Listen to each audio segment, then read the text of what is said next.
तो हो ये रहा है कि दिल्ली सरकार और एलजी के बीच में तकरार बढ़ती जा रही है। एलजी ने डिस्कॉम बोर्ड से 2 आम आदमी पार्टी के नेता जैस्मिन शाह और नवीन गुप्ता को हटा दिया। दोनों को डिस्कॉम बोर्ड से हटा दिया गया है, जिसके बाद आपने एलजी पर निशाना साधा। एलजी की कार्रवाई को असंवैधानिक बताया। आम आदमी पार्टी ने हमला करते हुए कहा, जैस्मिन शाह और नवीन गुप्ता को डिस्कॉम के बोर्ड से हटाने का एलजी का आदेश अवैध और असंवैधानिक है। एलजी के पास ऐसे आदेश जारी करने का अधिकार ही नहीं है। सिर्फ निर्वाचित सरकार के पास बिजली के विषय पर आदेश जारी करने का अधिकार है। एलजी ने सुप्रीम कोर्ट के सभी आदेशों और संविधान का पूरी तरह से मजाक उड़ाया हुआ है। वो खुलेआम कह रहे हैं कि सुप्रीम कोर्ट के आदेश उन पर बाध्यकारी नहीं है।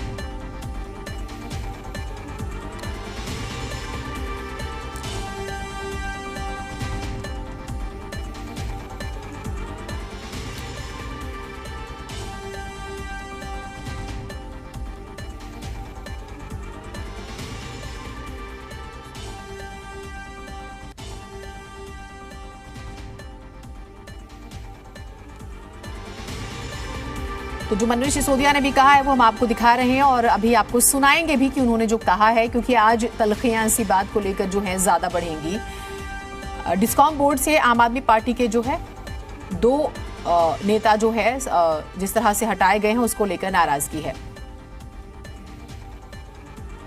और अजय महावर जी हमारे साथ जुड़े हुए हैं, बीजेपी के विधायक हैं। अजय जी, आपने डिप्टी सीएम को सुना होगा, इतनी नाराजगी है, भाई काम नहीं करने दे रहे हैं आप लोग, ये आरोप लगा रहे हैं। क्यों परेशान करें दिल्ली सरकार उनके मंत्रियों को? डिप्टी सीएम साहब काफी गुस्से में थे अभी। देखिए, गुस्सा तो उनका स्वाभाविक है, क्योंकि गुस्सा में जो आदमी एक्यूज होके नंबर 1 घूम रहा हो आबकारी विभाग में, जिस पर इतनी इंक्वायरी सेटअप हो गई हो, जिनके सभी भ्रष्टाचार के और अन्य मामलों पर एलजी साहब ने या संवैधानिक संस्थाओं ने अगर दृष्टि डाल दी है तो उनके रंग में भंग पड़ गया, इसलिए गुस्सा होना स्वाभाविक है। एक बात मैंने किसी तो नहीं सुनी है, पर मैंने सुना है कि वो एलजी पर और कॉन्स्टिट्यूशन पर सवाल उठा रहे हैं। सवाल ये है, उनको समझना पड़ेगा, और जिस दिन चुनाव लड़े थे उस दिन भी उनको पता था कि दिल्ली एक पूर्ण राज्य नहीं है। और यहाँ सेंट्रल गवर्नमेंट हमेशा से ही, आपको पता है, दुनिया भर की एम्बेसी है यहाँ पर, और कई सारे ऐसे कारण हैं कि पूरे दुनिया की निगाह यहाँ पर होती है। ये न्यूसेंस खड़ा करता है, इसके अलावा कुछ नहीं करते। खुद मानते भी हैं कि वो अराजक हैं, और उसका कई उदाहरण उन्होंने पेश कर दिए हैं। चाहे वो 26 जनवरी को परेड रोकना हो, या वो एलजी को अभी कहते हैं कि ये कबीलाई के सरदार हैं, वो जोकर हैं। ये कैसे लोग हैं? ये खुद जोकर हैं, ये खुद डबल स्टैंडर्ड दोगले लोग हैं, जो कि कानून को मानते नहीं, कॉन्स्टिट्यूशन को मानते नहीं, अपने हिसाब से सब कुछ करना चाहते हैं। ऐसा होगा नहीं, ऐसा कभी नहीं होगा। और दिल्ली चूंकि एक पूर्ण राज्य नहीं है, इस सच्चाई को स्वीकार नहीं कर सकते। यहाँ की पावर डेलीगेट राष्ट्रपति के द्वारा एलजी को है, जो कि पूर्ण रूप से किसी भी प्रकार के कॉन्स्टिट्यूशन को यहाँ लागू रखेंगे, और देश का अभिमान, मान और शान जो दिल्ली है, जो पूरी दुनिया की दृष्टि पर रहती है, उस पर ये अगर डेंट करेंगे तो इनके लिए दिक्कत आएगी। अच्छा, अब आप ये बताइएगा सर, ठीक है, आप लोगों की बातें हमेशा दोनों ही दलों की मेरे लिए उतनी ही महत्वपूर्ण होती हैं। डिस्कॉम के 2 अगर आप आम आदमी पार्टी के नेताओं को हटाया जाता है, ऐसा पहले कब हुआ था दिल्ली में? और ब्यूरोक्रेट्स को जगह देने की बात हो रही है। नहीं, डिस्कॉम का तो मुझे अभी जानकारी नहीं है, पर मैं टोटली मैं बता रहा हूँ कि जो इनका जितनी भी इनकी चीजें हैं, अभी इन्होंने जो फीडबैक ग्रुप का जो काम किया, ये कितनी बड़ा काम है ये। क्या इसको करना चाहिए था? किसके अप्रूवल लिया? 100 करोड़ का फंडिंग किसके कहने से दिया? आज यमुना पार में अगर 100 करोड़ की फंडिंग 3 साल से वो बोर्ड का गठन नहीं कर पा रहे हैं, ट्रांसमना के लोग एक पैसे के लिए रो रहे हैं, डेवलपमेंट के लिए, वहाँ 100 करोड़ रुपए अलॉट करके जियो जा रहा है, वो नहीं दिखता इनको। ये एफबी फीडबैक यूनिट बनाते हैं दूसरों के ऊपर नजर रखने के लिए।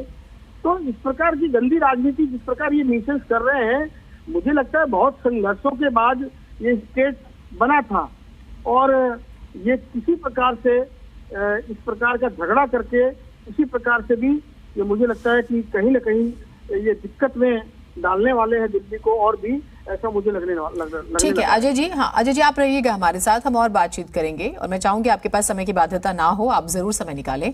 बलराम मेरे साथ, मेरे सहयोगी जुड़ गए, एक बार उनसे भी बात कर लेते हैं। बलराम, ये जो नया विवाद है एक बार दर्शकों को बता दीजिएगा। और ये माना जा रहा है कि दरअसल जो सरकार और जो मंत्रियों का अधिकार क्षेत्र है उसमें दखलंदाजी कर रहे हैं उपराज्यपाल, और आम आदमी पार्टी के नेताओं को हटा के अधिकारियों को जगह दी जा रही है, अधिकारियों को डराया जा रहा है, सरकार के कामकाज को प्रभावित किया जा रहा है। क्या है ये पूरा विवाद? देखिए, आज दिल्ली के उप मुख्यमंत्री मनीष सिसोदिया ने अभी कुछ ही देर पहले प्रेस कॉन्फ्रेंस करके एलजी पर गंभीर आरोप लगाए हैं। उन्होंने कहा कि जो नवनिर्वाचित सरकार है उसके हाथ में अधिकार होता है बिजली विभाग में किस तरीके से वो नियुक्ति करेगा और किस तरीके से नहीं।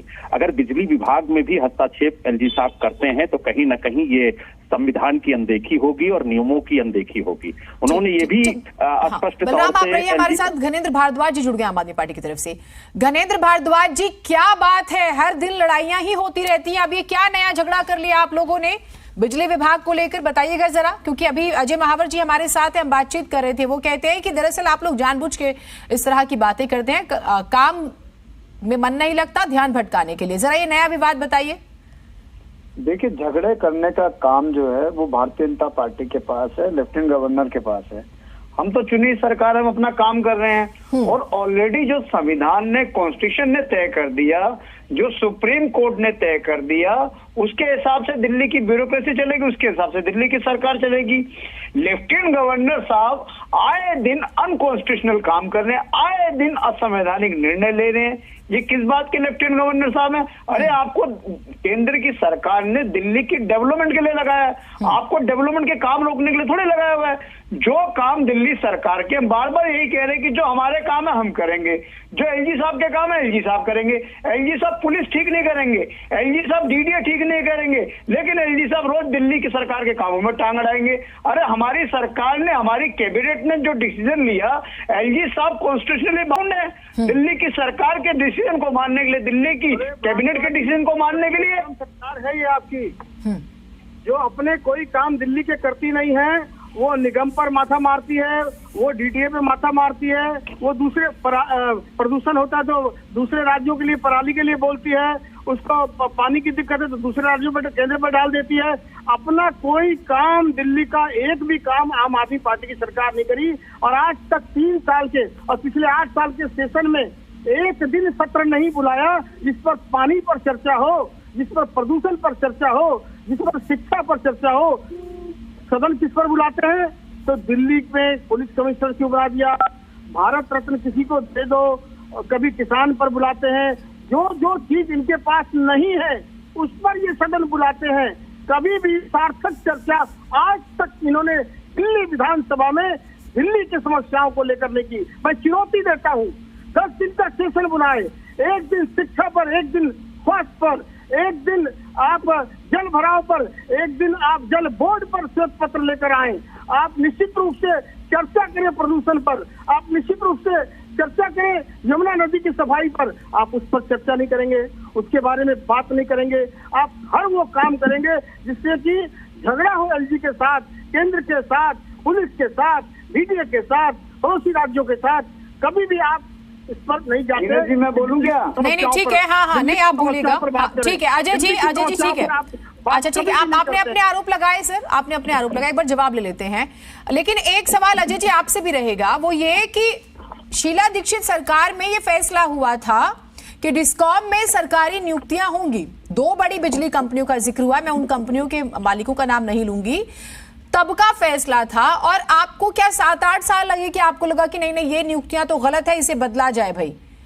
तो वो तो एलजी साहब देखेंगे, एलजी साहब। हालांकि ये मामला राष्ट्रपति के पास भी गया, नहीं चल सकते वो, बगैर गैर संवैधानिक नहीं चल सकते। निश्चित रूप से संविधान के हिसाब से ही वो जो भी काम कर रहे हैं। और मेरा ये कहना, शीला दीक्षित के समय तो कभी झगड़ा नहीं हुआ, अटल जी की सरकार थी, इन्हीं की सरकार में झगड़ा क्यों है? इतने स्टेट हैं, इतने 31 स्टेट हैं देश के अंदर, यूनिफाइड कंट्री में, आज तक किसी स्टेट से ऐसा झगड़ा नहीं है जैसे इनके साथ झगड़ा होता है। तो ये, क्योंकि ये स्वरूप को समझने के लिए तैयार नहीं है, ये पूरा स्टेट मानते हैं इसको, ये पूरा स्टेट नहीं है, ये इसको अर्धराष्ट्र का सर, मजेदार तो ये है ना कि जब आप लोग भी इसकी मांग कर रहे थे तब आप भी चाहते थे कि पूरी तरह से शक्ति अगर बीजेपी सत्ता में रहे तो उसके पास रहे, अब आप नहीं है, ये अलग बात है। हाँ बिल्कुल केंद्र सरकार के ठीक है, एक बार मैं जवाब ले लेती हूँ। घनेंद्र भारद्वाज जी, जब ये मामला राष्ट्रपति के पास जाता है, आप बताइएगा अगर मेरी जानकारी गलत है तो, आप लोग तब क्यों नहीं विवाद कर, आप लोग शुरू में क्यों नहीं जागते हैं?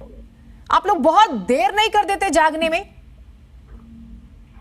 जीनत जी, आप और हम पिछले 6 महीने से सिर्फ रोज एक ही बात पे चर्चा कर रहे हैं कि लेफ्टिनेंट गवर्नर साहब ने आज ये असंवैधानिक निर्णय ले लिया, आज ये असंवैधानिक निर्णय ले लिया, आज प्रोटेस्ट स्पीकर लगा दिया भारतीय जनता पार्टी का जूनियर कार्यकर्ता, आज एल्डरमैन गलत तरीके से बना दिए, कल कह रहे थे एल्डरमैन की वोट करवाएंगे, परसों सुप्रीम कोर्ट ने कहा एल्डरमैन को कॉन्स्टिट्यूशन में कोई राइट नहीं है वोट करने का। ये सारे के सारे अगर आप देखोगे पिछले 6 महीने से जब से विनय सक्सेना साहब आए हैं तब से वो लगातार कैसे दिल्ली की सरकार के कामों को रोकना है, कैसे दिल्ली के डेवलपमेंट को रोकना है, कैसे दिल्ली के लोगों को परेशान करना है, एक ही एजेंडा लेके आए हुए हैं। और रोज रोज उनका कोई काम नहीं, रोज एक ही काम है, सरकार के कामों को रोको और एक फाइल उठा के रोज सुबह सीबीआई को दे दो कि आज एक्साइज ले जाओ, आज हेल्थ ले जाओ, आज ये ले जाओ, आज फलाना ले जाओ। यही काम है क्या एलजी का? अरे एलजी अपना काम करे। हमारे को दिल्ली के लोगों ने हमें शासन के लिए चुना है, किसी विनय सक्सेना को थोड़ी वोट मिली थी, किसी एलजी को थोड़ी वोट मिली थी, हमें वोट मिली है, हमें लोगों ने शासन के लिए चुना है। और ये एलजी साहब बीच में वो सीएम साहब ने भी कहा बेगानी शादी में अब्दुल्ला दीवाना, पता नहीं क्यों दीवाने हो रहे हैं एलजी साहब। ठीक है, नहीं ये सब मत बोलिए। आदेश भारद्वाज जी हमारे साथ कांग्रेस पार्टी की तरफ से। आदेश भारद्वाज जी, मैंने शीला दीक्षित जी के शासनकाल का जिक्र किया, उस समय भी ऐसा होता था ना कि दिल्ली सरकार की तरफ से जो है राजनीतिक लोग इसमें शामिल होते थे। अब अगर ये फैसला बदला गया तो आपको लगता है कि ये राजनीतिक दखलंदाजी हो रही है उपराज्यपाल की तरफ से? जी, ये दोनों की अहंकार की लड़ाई है। सच्चाई ये है, ना ये कम है ना वो कम है, और इसमें दिल्ली के लोगों का नुकसान हो रहा है। इन्होंने जब अपॉइंटमेंट किया था तब जो है इससे पहले सरकारी अधिकारी इसमें हुआ करते थे, लेकिन इसके बाद इन्होंने प्राइवेट लोगों को इसमें अपॉइंट किया। जो है दिल्ली के लोग बिजली की तरफ से भी परेशान हैं, बिजली के जो है बिल लोगों के पहले से ज्यादा आ रहे हैं, जो 200 यूनिट पार कर जाता है उसकी सारी सब्सिडी खत्म हो जाती है। ये तमाम ऐसे चीज है, लेकिन कोई किसी की सुन नहीं रहा। ये सिर्फ अहंकार की लड़ाई है और जिसमें दिल्ली के लोगों का नुकसान हो रहा है। अगर जरा सी भी मुख्यमंत्री के अंदर नैतिकता हो या उपराज्यपाल चाहे तो दोनों बैठ के वीकली एक मीटिंग होती है, डे फिक्स होता है, टाइम फिक्स होता है कि इस टाइम पे मतलब परमानेंट है वो जो है, उसका बारी बारी रीशेड्यूल नहीं करना पड़ता है कि बीच में फला दिन फला समय पे सीएम और मुख्यमंत्री की मीटिंग होगी जो है। लेकिन अब ये मीटिंगें नहीं होती जो है, सिर्फ किस लिए आप जानते हैं जो है। तो ये इनके अहंकार की लड़ाई है, दिल्ली के लोगों का नुकसान हो रहा है, इनको दिल्ली के लोगों से रत्ती भर भी हमदर्दी नहीं है और जिसका खामियाजा दिल्ली के लोगों को भुगतना पड़ रहा है। इनके सामने बहुत सारे एक बात बताइए, डिस्कॉम बोर्ड में राजनीतिक लोग हुआ करते थे और अगर अभी उन्हें हटाया जा रहा है तो ये तो चलिए आप विपक्ष में हैं, आपका अपना एक राजनीतिक बयान होता है वो ठीक है, मानते हैं इस बात को कि दोनों में अहंकार की लड़ाई और जबरदस्त लड़ाई है, राजनीतिक बयान नहीं। लेकिन एक सही बात अगर आप कहें तो क्या हो सकता है और क्या हो रहा है दोनों के बीच में, बताइए ना। थोड़ा सा तो राजनीतिक से परे भी ऊपर उठ जाना चाहिए दिल्ली वालों के लिए। राजनीति से उठ के तो बता रहे हैं कि 2 महीने हो गए किस तरह से दिल्ली को मेयर नहीं दिया। हाँ। अगर मुख्यमंत्री गंभीर हो तो जाके मिलने धरने तो कर देंगे। अपने घर से निकलते हैं सारे एमएलए और लोगों को लेके धरना प्रदर्शन करने निकल जाते हैं, क्योंकि टीवी की सुर्खियों बने रहना है, टीवी की सुर्खियों बने रहना है। सिर्फ ये इनको चाहिए जो है, किस तरह से जो है एडवर्टाइजमेंट का दुरुपयोग हुआ, किस तरह से शराब नीति में किस तरह से भ्रष्टाचार है, किस तरह से लोग जो है आज भी उसमें गिरफ्तारी हुई है। जो ये बेस्ट पॉलिसी बताते थे वापस उस पॉलिसी को पूरी तरह से बंद करके शीला दीक्षित जी और कांग्रेस की बनाई हुई पॉलिसी को अडॉप्ट करना पड़ा। तो ये आप अंदाजा लगा सकते हैं कि इनके पास बहुत सारे उदाहरण हैं। हमारा इतना लंबा शासनकाल रहा है, हमने कभी इस तरह की अनियमितता नहीं की, इस तरह से कभी नंगा नाच नहीं किया। बीजेपी की भी सरकार रही और कांग्रेस की भी सरकारों के साथ काम किया, बराबर शिक्षा संतुलन होता था। हाँ। तो होता इसलिए था कि लॉजिकली लोगों के हक के लिए काम करते थे, लोगों के हक के लिए नहीं, अपने व्यक्तिगत फायदे के लिए काम हो रहा है। क्या भारतीय जनता पार्टी के लोग हैं, दिल्ली के लोगों का कितना नुकसान हो, मुझे राजनीतिक रूप से फायदा मिलना चाहिए। सेम केजरीवाल जी का है, कि दिल्ली के लोगों का कोई नुकसान हो। राजनीतिक रूप से हमारी पार्टी को फायदा मिलना चाहिए। अजय महावर जी, ठीक है सर। अजय महावर जी, एक बात बताइए, लॉ एंड ऑर्डर, लैंड और सर्विस, इसके अलावा क्या अब हम ये माने कि एलजी के पास बिजली डिपार्टमेंट भी आ गया है? देखिए, आप भी तय नहीं कर सकती, मैं भी तय नहीं कर सकता। कानून से चलेगा, कानून का उल्लंघन कोई भी करेगा तो वो सामने आ जाएगा। नहीं सर, तय नहीं करेंगे मगर चर्चा कर सकते हैं सर। हम लोकतंत्र में रहते हैं तो बात करने का अधिकार तो है ना महावर जी। क्या करें, आज तक कोरोना काल में जितनी बिजली कंज्यूम हुई थी पूरी दिल्ली में, उससे 3 गुना ज्यादा फिक्स रेट के माध्यम से ले लिया। जिनकी दुकानें बंद थी, इंडस्ट्री बंद थी, उनके पूरे फिक्स चार्ज के 22,000 करोड़ रुपए इन्होंने वसूली कर ली। ये इसको कौन जवाब देगा इस बात का? कौन पिछले दरवाजे से सेटिंग कर रहा है, सेटिंग कर रहा है? ये भ्रष्ट सरकार। और ये मुख्यमंत्री, कोई ऐसा नहीं हुआ मुख्यमंत्री देश में और दिल्ली में भी कि वो जनता से ना मिलता हो। केजरीवाल जनता से नहीं मिलता। आज तक इसने कभी 5-7 दिन, 7-8 साल पहले लगाया था दरबार, जन दरबार कभी नहीं लगा। जाके देखिए उत्तर प्रदेश जैसे 24 करोड़ के राज्य में भी जनता दरबार लगता है। क्या ये जनता दरबार लगाने की हिम्मत करते हैं? नहीं करते। ये घर के दरबारी छोड़िए, अपने तरफ से गुजरने वाली जो सड़क है, इनके घर से गुजरने वाली, उस पर भी बड़े बड़े दरवाजे लगा दिए हैं, लोहे के मोटे मोटे दरवाजे सड़कों पर लगा दिए कि कोई परिंदा। ठीक है, एक सेकंड, ठीक है। भारद्वाज जी, अगला कदम क्या उठाने वाले आप? क्योंकि ये तो अब हो गया और राष्ट्रपति के पास मामला गया था पहले, उसके बाद ये फैसला हुआ है। अगला कदम जल्दी से बताइएगा शॉर्ट में। देखिए, मैं फिर कह रहा हूं कि लेफ्टिनेंट गवर्नर विनय सक्सेना इस समय भारतीय जनता पार्टी के कार्यकर्ता की भूमिका अदा कर रहे हैं। संविधान का रोज गला घोट रहे हैं, रोज संविधान का अपमान कर रहे हैं। ऐसे लेफ्टिनेंट गवर्नर को राष्ट्रपति को प्रभाव से बर्खास्त कर देना चाहिए। और इस लेफ्टिनेंट गवर्नर को मैं कहना चाहता हूं कि लेफ्टिनेंट गवर्नर साहब, आओ दिल्ली की सड़कों पे, दिल्ली के लोग आपसे इतना खार खाए बैठे, दिल्ली के लोग इतने गुस्से में भरे हुए बैठे कि कौन लेफ्टिनेंट गवर्नर आ गया दिल्ली के लोगों के काम में? मुख्यमंत्री किसने बात दी लेफ्टिनेंट गवर्नर को? सक्सेना हमारा मुख्यमंत्री बैठा हुआ है दड़बे के अंदर बैठ करके, वो सड़कों पे घूमने की राजनीति करो। हिम्मत है, चुनाव लड़के देखो ना, चुनाव में हार जाते हैं और फिर विनय सक्सेना की आड़ में छुप जाते हैं भारतीय जनता पार्टी वाले डरपोक लोग। चलिए ठीक है सर, वक्त मेरे पास इतना ही था, लेकिन ये नया विवाद हो गया। और हाँ, मैं ये जरूर कह दूंगी कि उपराज्यपाल भी पूरी दिल्ली के हैं और मुख्यमंत्री भी पूरी दिल्ली के हैं। सम्मानजनक शब्दों का इस्तेमाल किया कीजिए टेलीविजन पर, अदब से बात रखने का अंदाज होना बहुत जरूरी है। लेकिन ये नया विवाद है और इस पर आपको कई दिनों तक कुछ न कुछ सुनने को, देखने को, लड़ने झगड़ने को जरूर मिलेगा। बहुत छोटा ब्रेक ले रहे हैं, कहीं बचाइए।